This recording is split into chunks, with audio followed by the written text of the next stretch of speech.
You're watching No Reservations, and we have Amean J and Anisa Sheikh in the house with myself, Ayeshah Alam, and it's time to get a little bit closer.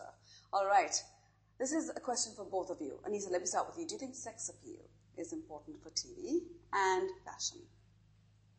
Sex appeal is the most important, fashion is secondary. Really?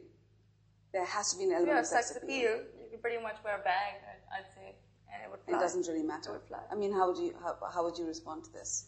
Well, I mean, it does sell, but when in Rome, Does Romans do? Yeah. Okay. No pun intended. But yeah, I mean, we live in a situation which is very different, and we're going through tough times. So that doesn't necessarily mean that you abuse that idea. Yes. And you got to respect certain people. Yeah, so it has to be balanced, I think. And I haven't gotten a clear answer. Then is that a yes for sex appeal or a no for sex appeal? I think I'd say it needs to be somewhere. A balance. Yeah, there has to be a balanced situation. Okay, but then again, sex appeal for different people means different things. For sure, yeah. It doesn't necessarily mean... Sex appeal. Yeah, exactly. How would you define sex appeal?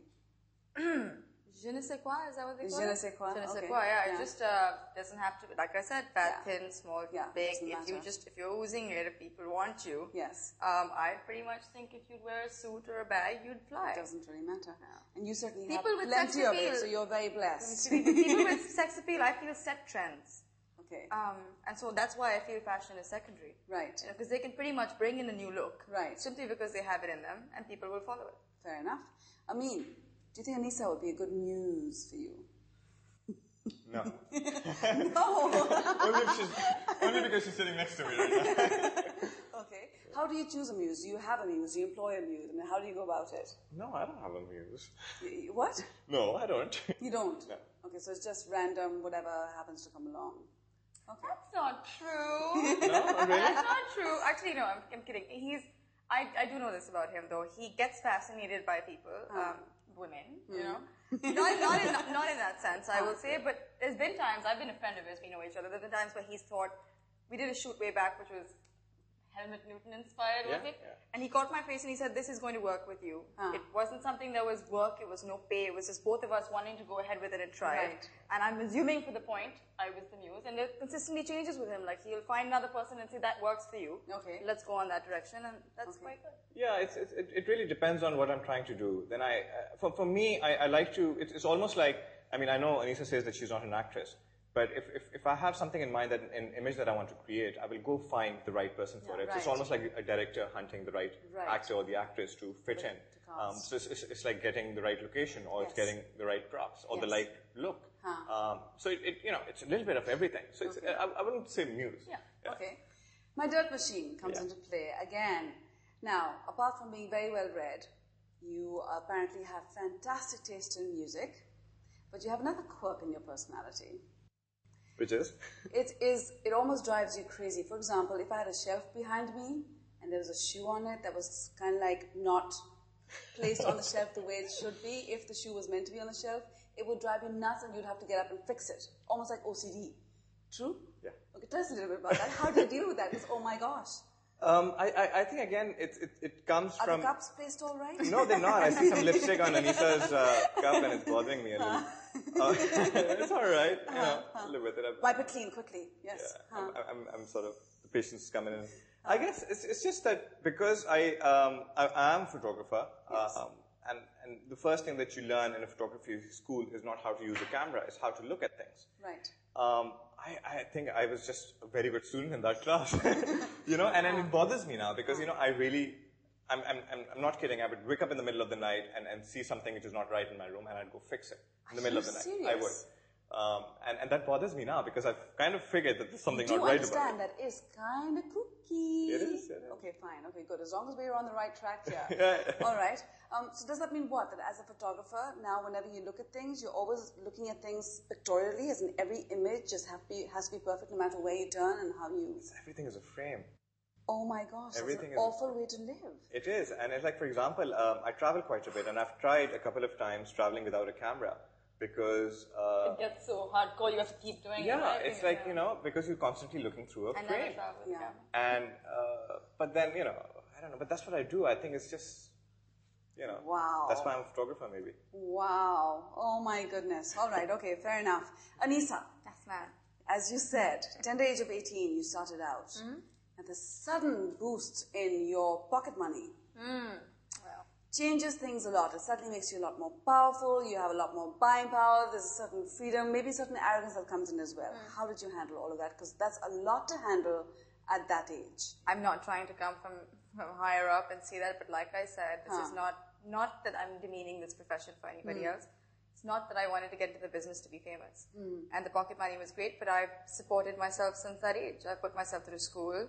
I've paid my bills. I've effectively moved out of my parents' house, stopped being a burden on them. Right. And believe it or not, the pocket money wasn't that large. Right. It wasn't that So in other much. words, you used it responsibly. You turned it around. Absolutely. You didn't just kind of go out and go, okay, I can live with mommy and daddy and I can buy my designer bags. As far as the arrogance is concerned, I was always a bit arrogant. You were always Arrogant is a bit harsh. I don't know, I'm just not necessarily going to be like the kind of person that I'm supposed to be because the camera requires me to be all sweet and that's just not who I am. Right. And I'm naturally being paid to not be that person. You're confident about who you are and you make no apologies about it. And she's very blunt about it. I mean, And that's fantastic. Yeah, I think it's well, good that's to what be... makes it the personality and gives it the sex appeal. There we go. That's what it is. Huh? All right. Well, both of you, really. We have to admit there's a lot of politics that happens within the fashion industry, and try as you might, you cannot escape it. It is a landmine sometimes. Move out of Lahore. Well, you did exactly that, didn't you? Yeah. Left college halfway and came back. Couldn't Is do that it. the reason? Just, no, and not, obviously not. College wasn't seriously working out, blah, blah. There's a lot of like, okay, you want spice? Yes. Is that what you want? Okay, Yes. let's give them some spice. Backstage, at shows, I had a lot of shoots where you have more than 2-3 models. I think you'd agree with me. There will be times where people will say things like, "Hi, tumhari skin itni kharab hai. Why don't you use this?" Or, "Oh, your hair looks..." And you know, that's in the way of trying to be helpful. What that's doing is crashing the new girl's self-esteem, bringing her down right before she has to stand up somewhere and be looking good. Yeah. And that's just one of the examples of that happening. It's not so bad. People are friendly and nice, but I've mostly had the best relationship with photographers and directors as opposed to getting along with that. Never worked for me, you know. Wow. That's nasty. But it's not just Pakistan. Nasty. It's just it all happens over all over the world. They do it everywhere. It's the industry. It's the nature, unfortunately, of It's the animal. competitive, yeah. It is competitive. But the thing is, you know, as a photographer, honestly speaking, I haven't had bad experiences. But I haven't done too much work in Lahore Put either. some makeup on and, you know, just see how that works. Well, I guess, yeah. But, you know, Karachi is fantastic. I mean, you know, all of us, for example, my competitors are other photographers, and we all hang out together. We exchange notes all the time. And every once in a while I go to Lahore, I meet the Lahori photographers, and they're really nice to me. I've never had an issue. So you haven't had any issues? I haven't had any issues. And I Until work you with go them. put on some lipstick, get a couple of heels on, and boy, you are in the mix. Well, it's nicer behind the camera, I tell you. It's incorrect, though, to say that it's just Lahore specifically that is about. Karachi's also got its issues. Sure. Lahore comes with this brand of like open, honest, fun craziness. For a Karachi girl like me, it was hard to stomach for too long. Sure. But it's not so bad. It's not necessarily about that. I don't think so. I mean, but you know, I know what she's talking about.